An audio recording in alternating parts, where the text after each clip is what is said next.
Welcome to An Era of Change with Zach, Austin, Autumn, and Sar. In December 2011, protests began that voiced out the move to democracy, an end to corruption, and economic opportunity. The protests began known as the Arab Spring.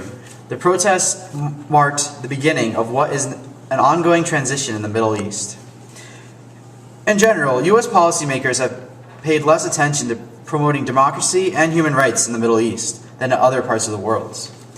Movement of political Islam has grown due to economic forces and political necessity. The U.S. has regarded political Islam as a threat to U.S. interests because some movements have an anti-U.S. stance. Now, not all political Islam is extreme or violent. The movements are numerous, vary from country to country, and have a range of beliefs. Here are 6 countries affected by the Arab Springs.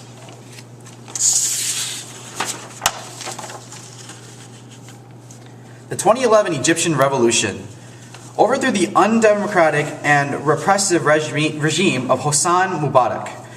Egypt has close ties with the U.S. After the first parliamentary election, Mohamed Morsi took power. A year later, the dissatisfaction with the economy and Morsi's government led to a massive protest. The Egyptian military forced Morsi from power, put him in prison, and suspended the constitution, and called for new elections. Supporters flooded the streets, and hundreds were killed by the army and police.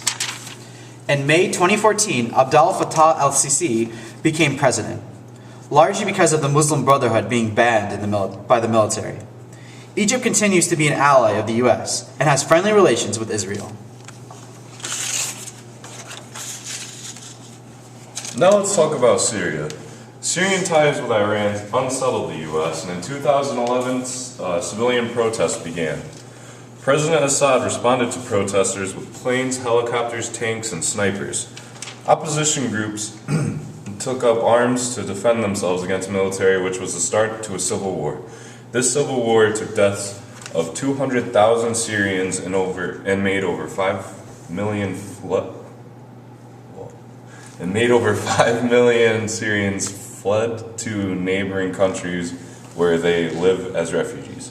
In 2014, the world became aware of ISIS, and the U.S. used airstrikes against ISIS in Syria and Iraq.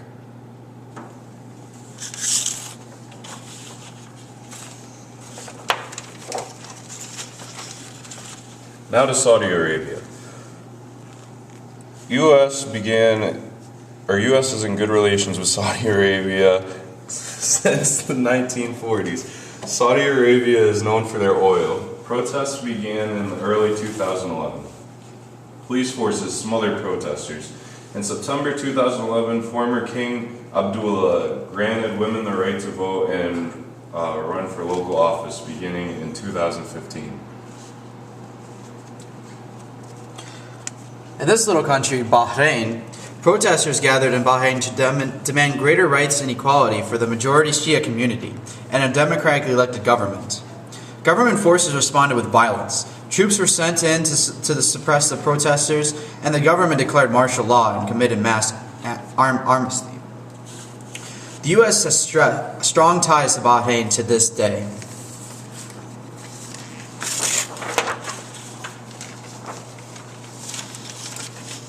Now let's go to Yemen. Yemen is wanted to end the 33 years of President Ali Abdullah Saleh's reign. The U.S. thought of Saleh as an ally against terrorists, so the U.S. supplied him with military supplies. In 2011, President Saleh stepped down. This started the revolution, which was caused by poverty, ethnic tension, and corruption.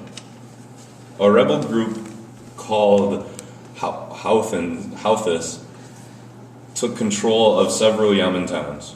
Due to the fighting, the southern part of Yemen wants independence.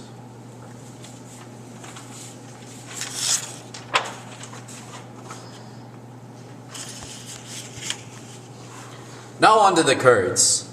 The Kurds are an ethnic group that lives primarily in Turkey, Iran, Iraq, Armenia, and Syria. Historically faced discrimination from their governments, 20th century until today, Kurds have demanded greater rights and autonomy.